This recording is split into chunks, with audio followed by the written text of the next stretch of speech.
American rebels faced the greatest military superpower of the day. A war against overwhelming odds.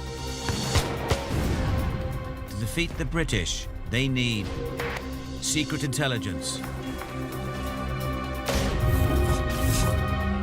To conquer disease. And new ways of fighting as revolutionary as their cause.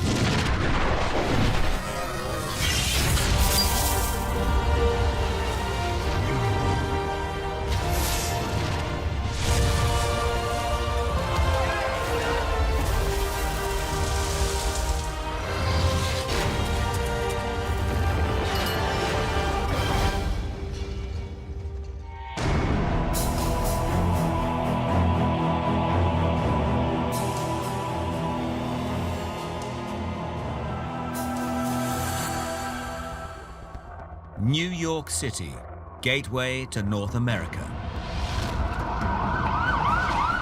Today, it's the financial capital of the world. Population 8 million people.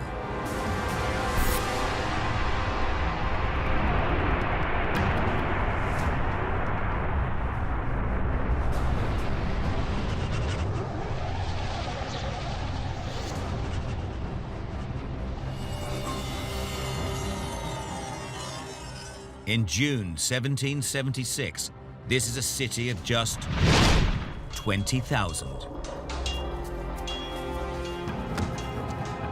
And it's preparing to defend against the largest land invasion in American history.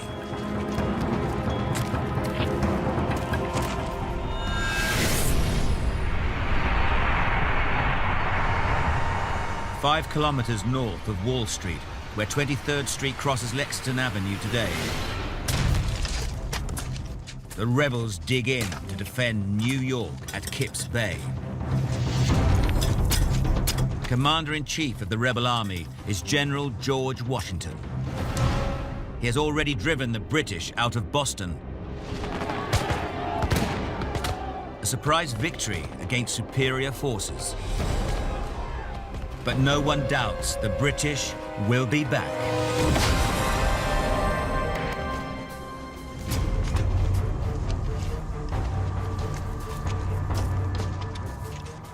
The hour is fast approaching, on which the honor and success of this army and the safety of our bleeding country depend.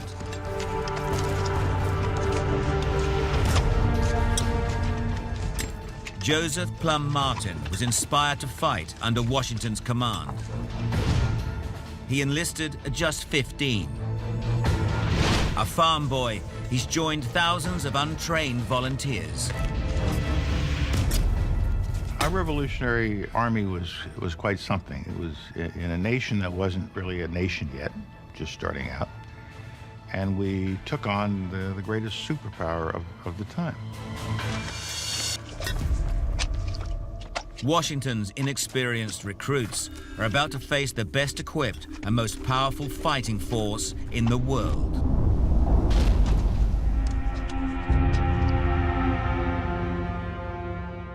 On June 29th, 45 British warships group a few kilometers off Manhattan Island.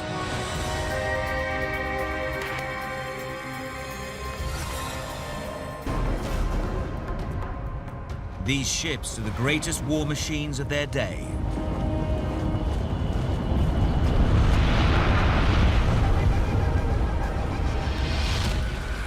Built from over 2,000 century-old trees, each carries hundreds of soldiers.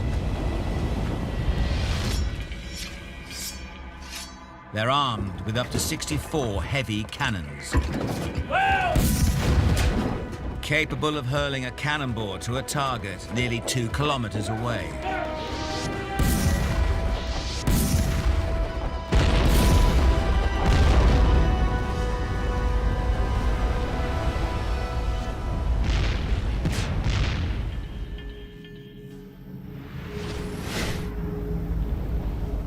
Another 350 ships have already set off to join them. The British plan is to terrify the rebels into submission. Instead, it inspires them to resist. On July 2nd, they call a crisis meeting in Philadelphia.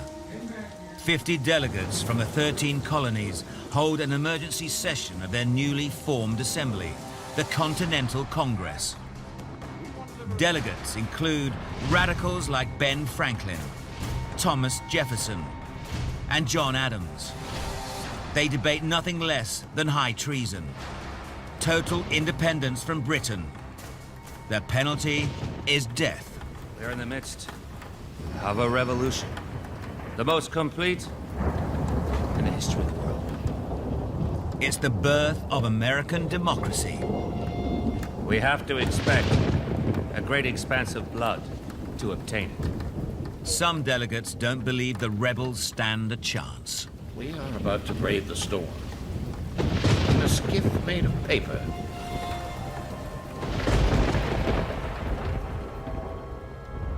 But the doubters are outnumbered nearly 5 to 1.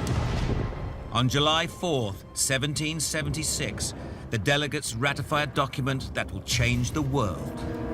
The American Declaration of Independence. We hold these truths to be self-evident, that all men are created equal, and they are endowed by their Creator with certain inalienable rights. Well, think about that. They're saying that your rights come not from the king, not from the government. Your rights come from God. And furthermore, they can't be taken away from you. They are inalienable. Every group, blacks, women, gays, everybody looks to the Declaration as a way of saying, we are Americans too. So the Declaration is the American creed. And among these are life,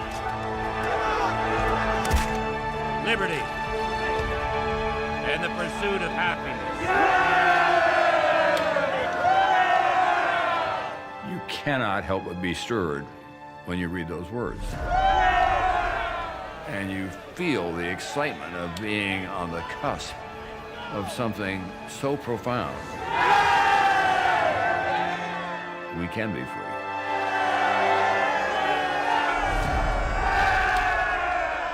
Now soldiers like Plum Martin are fighting for independence.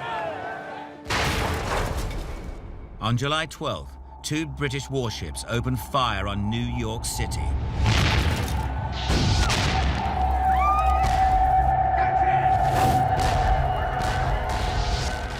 Must have been quite a shock, because New York up to that point was a pretty quiet city. It was a business city. So you had significant support for the rebels, but also significant support for the people who were still loyal to the king. A month later, Joseph Reed, secretary to George Washington, watches the British fleet massing off New York.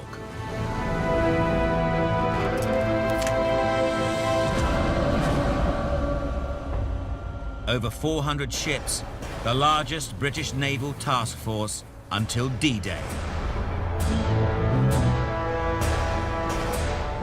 32,000 British troops prepare to storm Manhattan Island. They outnumber the rebels 2 to 1.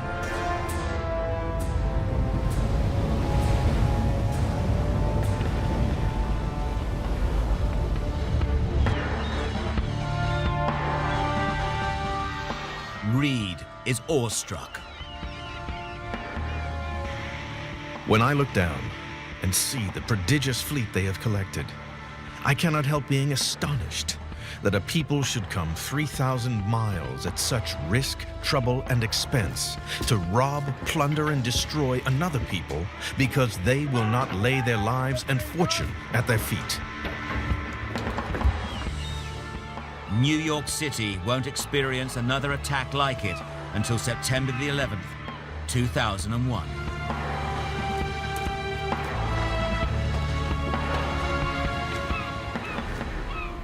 But the rebels believe they have right on their side. The difference for me was that the British Army was fighting for a king. The Americans were fighting for their lives. Plum Martin is one of 500 men standing guard at Kips Bay. Have a look.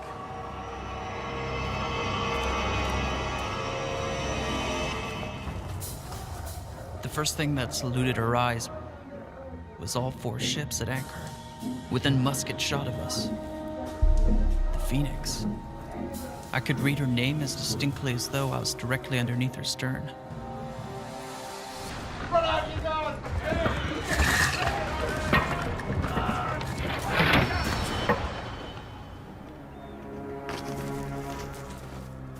The assault begins.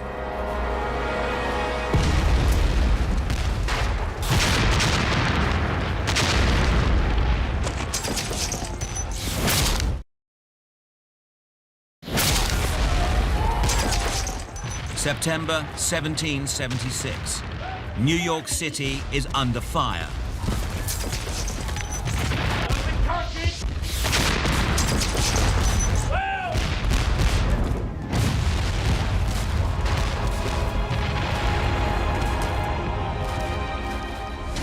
In 1 hour, 2,500 British cannonballs smashed the rebel defenses.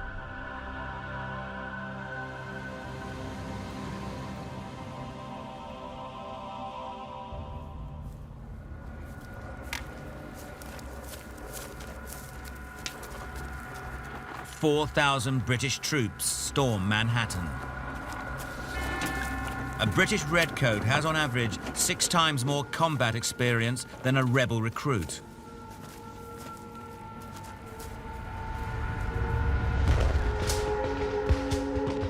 Get back in your lines! Washington's army collapses. Hold the line, men! They retreat along an ancient Native American path that will become Broadway. On September 20th, British-occupied New York burns.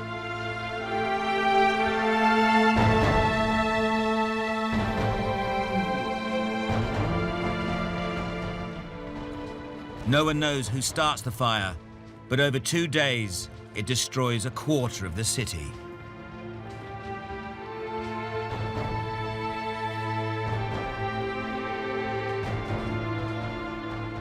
It gives you a sense of the people who wanted to be free, how much they were willing to endure. The city being burned, the city being occupied, gives you a sense of how much they wanted freedom.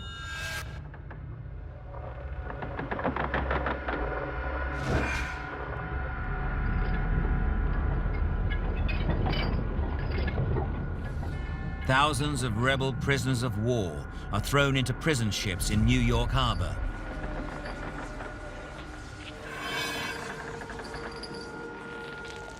The most notorious is the HMS Jersey, nicknamed Hell.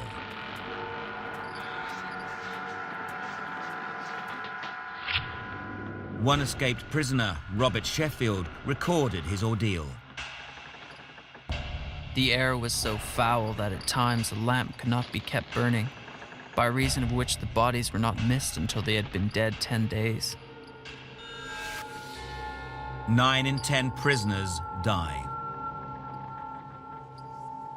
There is a memorial over in Brooklyn to those that died on British prison ships in New York Harbor. Thousands of Americans. 12,000 prisoners will die in these ships, 3 times more than are killed in battle.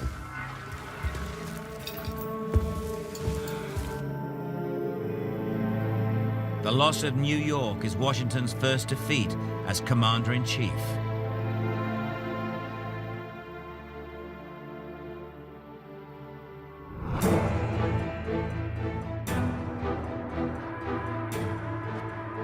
Facing overwhelming odds, he takes the battle far inland.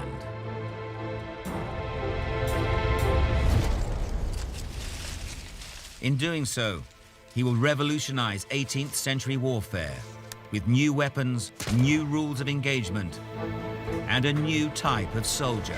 Let's go kill us some redcoats. By June, a new British army of 8,000 men heads south from Loyalist Canada.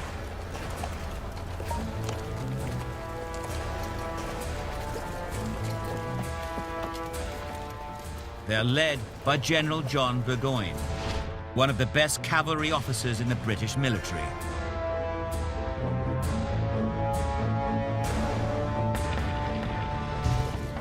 Burgoyne pushes south, following the Hudson River.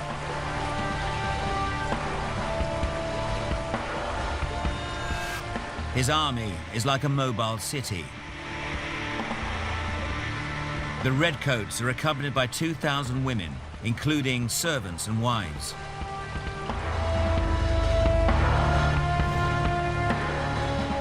"200 supply wagons carry 84 tons of powder and shot, as well as silver and porcelain tableware for the officers' meals.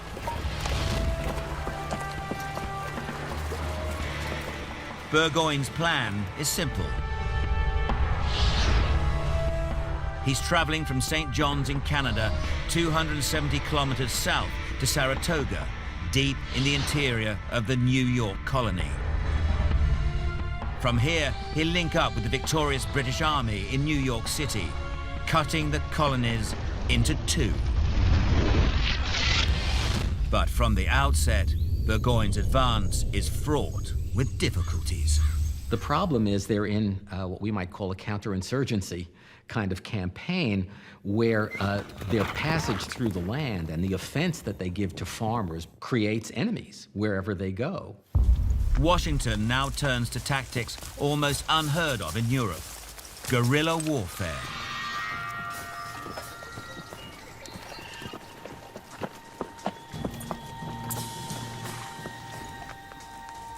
And men whose skills were learned on the frontier.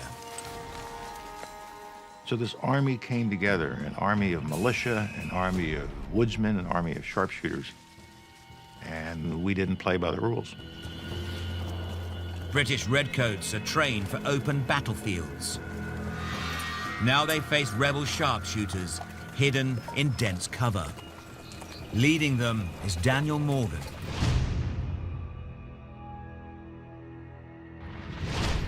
Appointed by Washington as the colonel of an elite corps of 500 riflemen. He was a self-made man, and although not educated at a great school, was a smart guy, was a tough guy, and was ready and willing to step up when the time called. He was the perfect guy to show up at the perfect time. Burgoyne's route takes him through dense forest.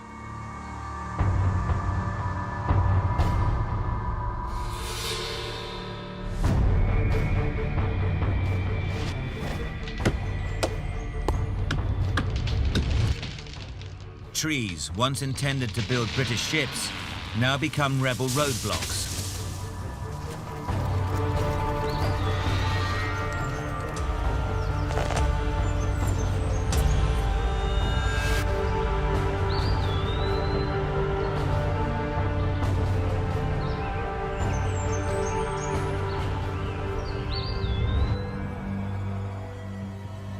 The British become sitting ducks. Their advance slows to just over 1.5 kilometers a day. The march south is a 6-week ordeal. But the sharpshooters have more than the terrain on their side. Morgan's men are armed with long rifles. Lightweight, with a slender barrel at least 40 inches long, they fire a .50 caliber shot a ½ inch wide. Based on a German hunting weapon, the guns have a unique innovation. Grooves inside the barrel that spin the shot, stabilizing it, giving it deadly accuracy. Armed with this rifle, a Patriot marksman can hit a target 250 yards away, twice the range of the British muskets.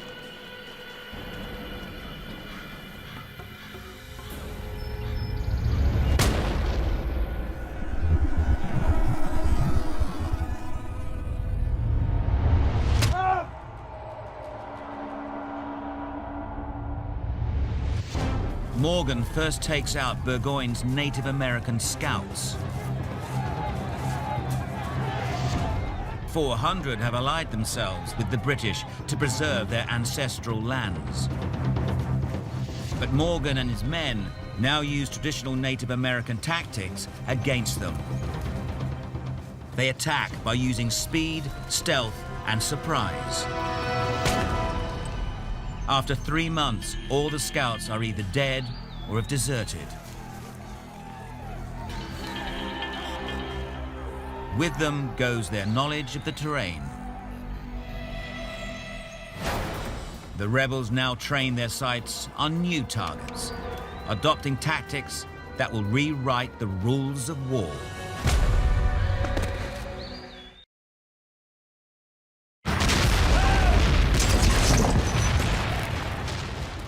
(1777). As the American War of Independence enters its second year, New York and many parts of the 13 colonies are in British hands.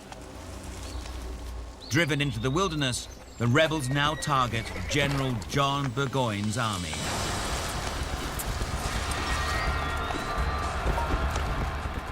His men are under fire from rebel sharpshooters, using new and controversial tactics.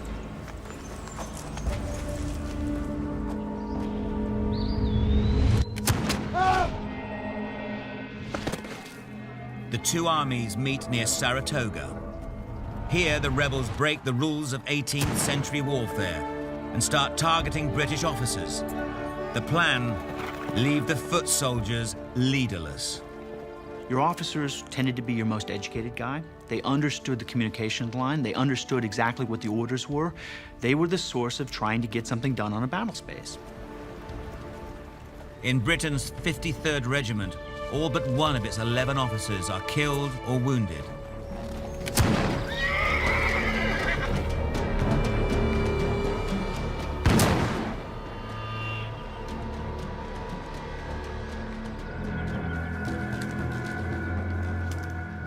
The British are forced on the defensive. They regroup under General Simon Fraser, who leads the counterattack. Daniel Morgan, commander of the sharpshooters, acts fast. I want you to shimmy on up that tree and take out the redcoat on his high horse. His best marksman is an illiterate frontiersman from Ireland, Tim Murphy.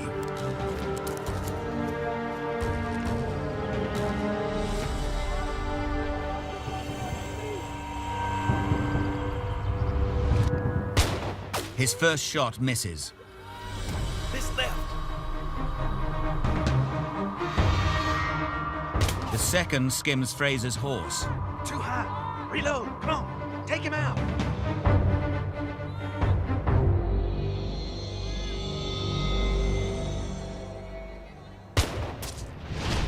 The third shot is fatal.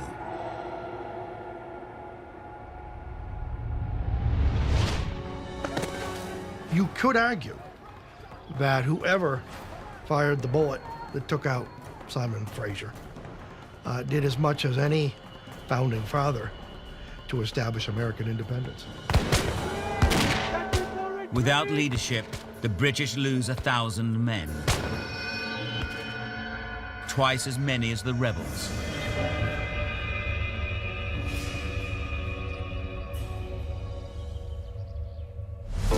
On the 17th of October, 1777, General Burgoyne surrenders. It's a turning point. The victory persuades Britain's greatest rival, France, to join the war on America's side. The French Navy will now force the British to fight a war on two fronts, land and sea.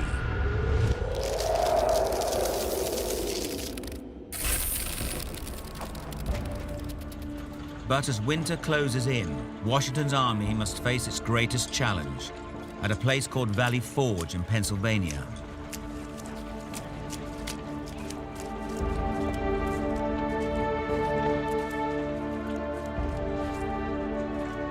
In freezing temperatures, his men build 900 huts in just 40 days, but they are woefully under-equipped. He has an army of 14,000 men and no houses, and the Continental Congress has failed to provide him with resources. And by willpower, by courage, by leadership, by cajoling, he has to hold the army together in the middle of a terrible winter. Joseph Plum Martin, veteran of the Battle of New York, makes it to Valley Forge. It's a desolate place. We're now in a truly forlorn condition. No clothing, no provisions, and as disheartened as can be. Our prospect is indeed dreary. Right, soldier. It's gonna hurt a bit, all right? You just grit your teeth. Surgeon Albigence Waldo watches Washington's army head towards crisis.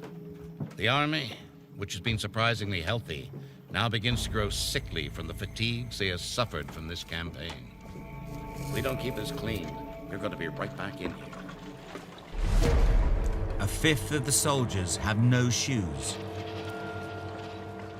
With little clean water, dysentery spreads through the camp. Within weeks, 2,000 men are sick and they've run out of meat. Down to their last 25 barrels of flour, the men survive on fire cake, a mixture of flour and water.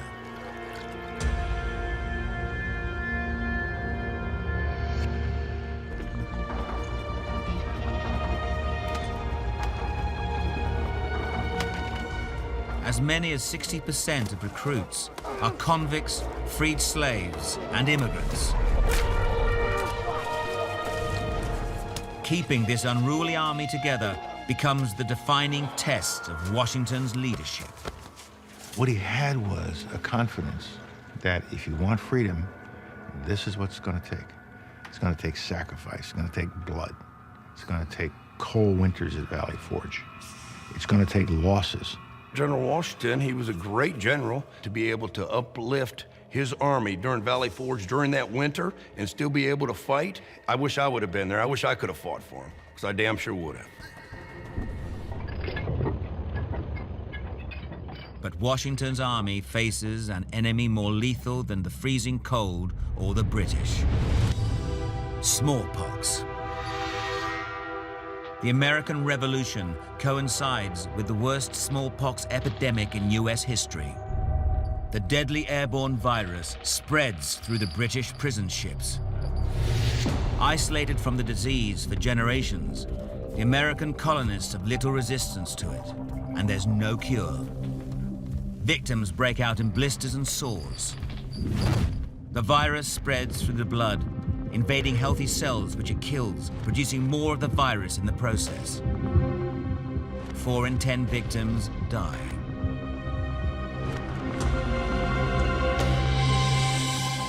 Once smallpox arrives at Valley Forge, it rapidly spreads through the cramped huts. Having survived smallpox as a child, Washington has decided to take a gamble with one of the most daring experiments in US military history. His surgeons have learned about inoculation from African slaves.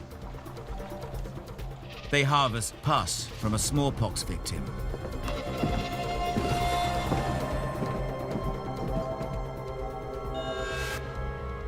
And smear the live virus into cuts on the skin of a healthy patient. The inoculation spreads the infection, but at a slower rate. A week after exposure, the victim's white blood cells create antibodies. These attack and kill the virus before the disease can spread. But it's a dangerous race against time. To survive, the patient's immune system must work faster than the virus or it will run out of control. 1 in 50 of those inoculated will die.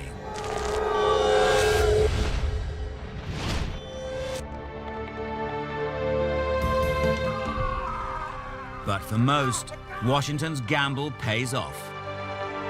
New cases of smallpox fall from several thousand to just a few dozen.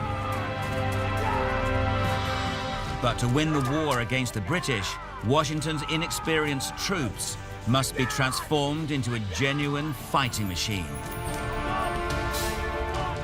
a task that calls on an unlikely hero.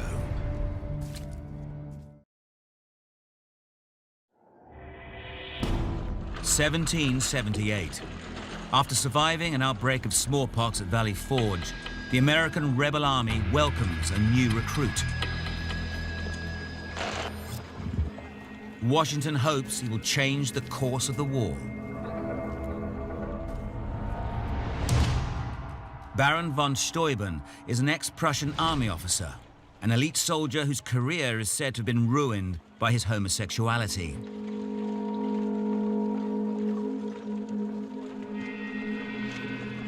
Washington makes him one of the most powerful men in his command. Washington was a genius in taking people in who didn't seem like they could achieve great things, but under him, they rose to the challenge, they rose to the occasion. And that's what great leaders do.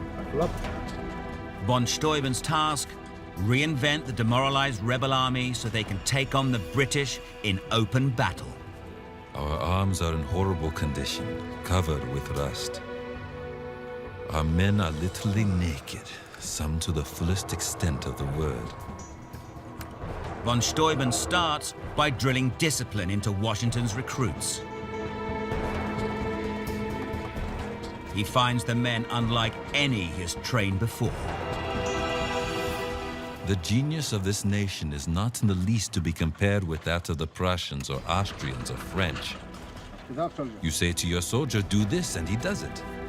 But here, I'm obliged to say, this is the reason why you ought to do that, and then he does it. Von Steuben brings order, discipline, and hygiene to Valley Forge. He moves latrines away from living quarters, rebuilds the kitchens on the opposite side of the camp, and organizes housing according to regiments and companies. He also writes a training manual, parts of which are still used by the US military today. Faster! Come on! Von Steuben drills European battle tactics into an elite corps of 100 men. Up, soldier! Each will train 100 more. Up! He also instructs them in a new and deadly weapon. The bayonet will revolutionize how the rebels fight.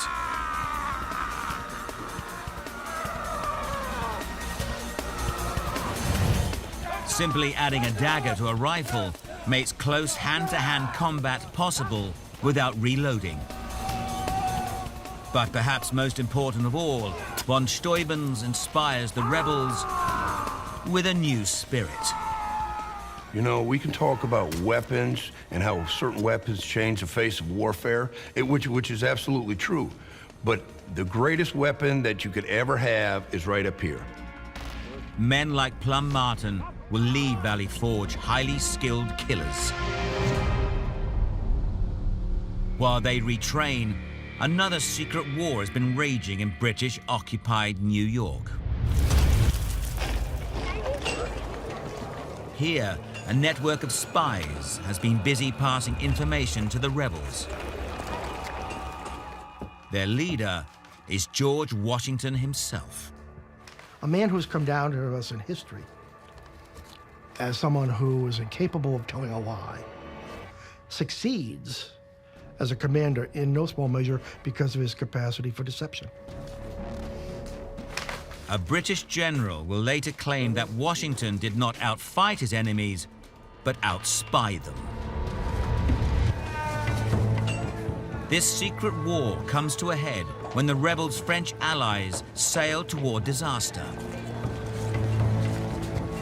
In New York, an estimated 20% of the population is still loyal to the British.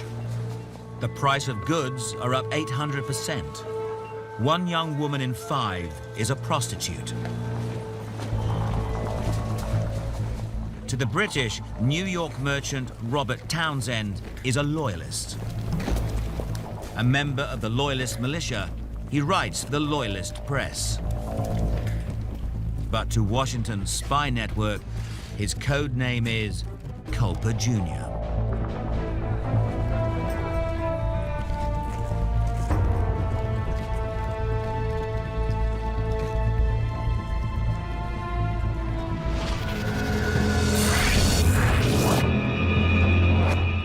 By July 1781, New York is buzzing with rumor. A French fleet has been sighted off Rhode Island. News leaks out that the British plan to send warships from New York for a surprise attack.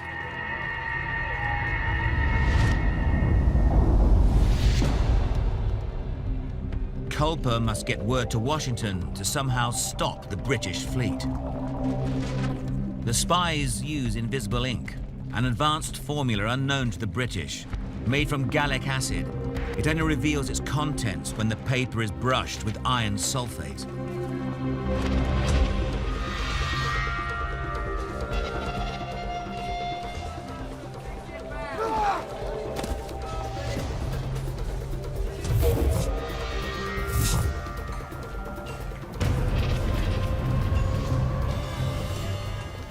The next link in the chain is Austin Rowe, a tavern owner from Long Island.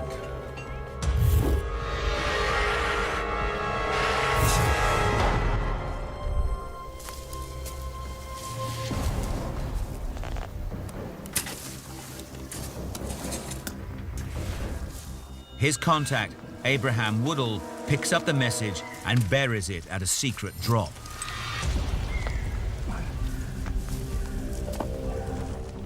Another agent, Anne Smith Strong, then uses her laundry as a secret code. It signals to a sailor who picks up the message and takes it to Washington.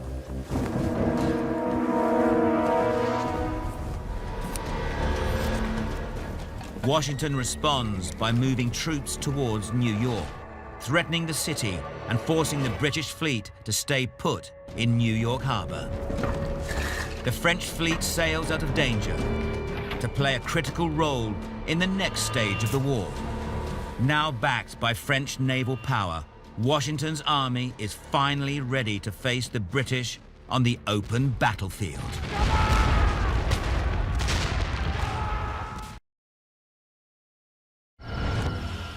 October 1781. 6 years into a war the British thought would last 6 months. The American Revolution comes to a head at Yorktown, Virginia.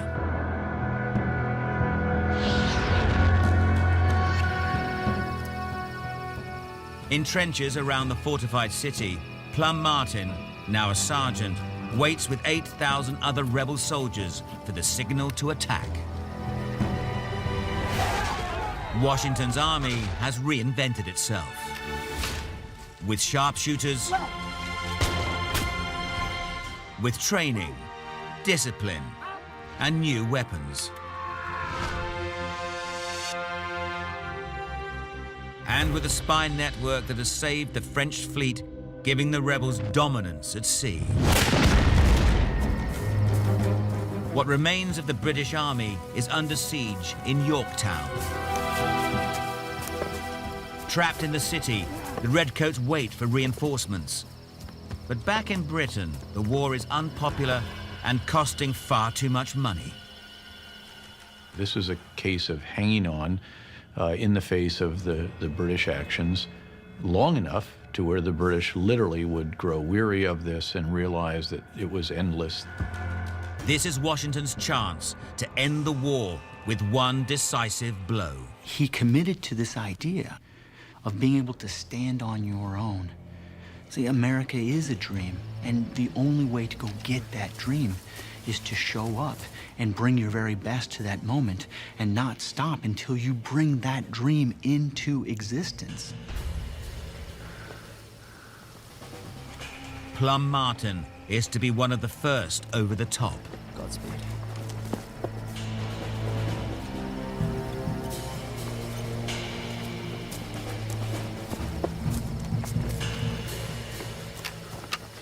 How you doing, old friend?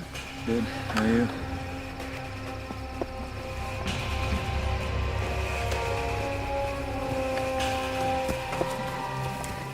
Gotta check it out.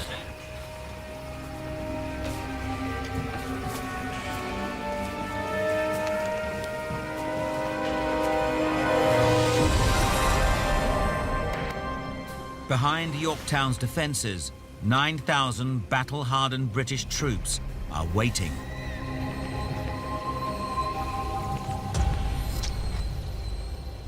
They're protected by a series of outlying cannon forts called redoubts. By October 14th, just 2 remain. If they're captured and their guns turned on Yorktown, the British will be forced to surrender.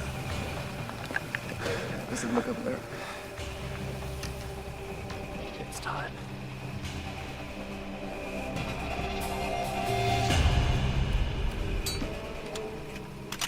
All the batteries in our line lay silent.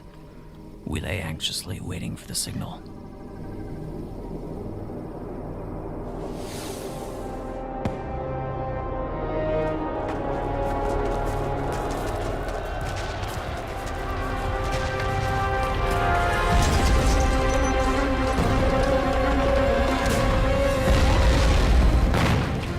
The rebels race 100 yards to the British lines under fire and a hail of hand grenades.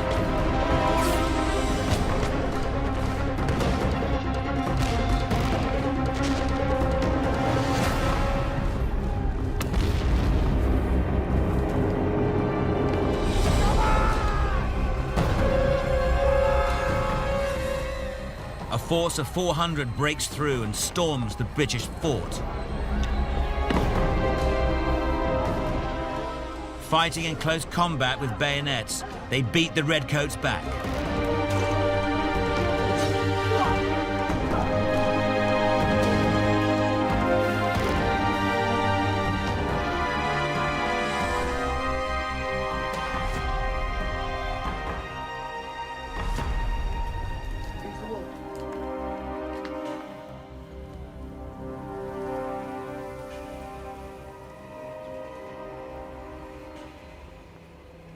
Immediately after the fighting had ceased, I went out to see what had become of my wounded friend.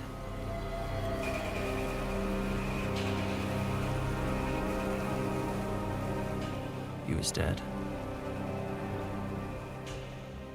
34 of Martin's comrades lie dead or wounded.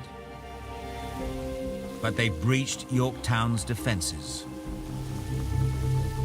2 days later, the British surrender and begin negotiations for peace. After 6 long years of struggle, the rebels have achieved the impossible.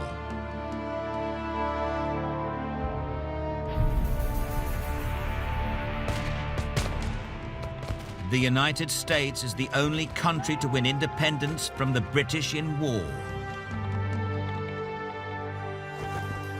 On April 30th, 1789, Washington is inaugurated first President of the United States of America under the new Constitution. But liberty comes at a price. Over 25,000 men have lost their lives in the battle for independence. But a new nation is born. We hold these truths to be self-evident, that all men are created equal, and they are endowed by their Creator with certain inalienable rights, and among these are life, liberty, and the pursuit of happiness.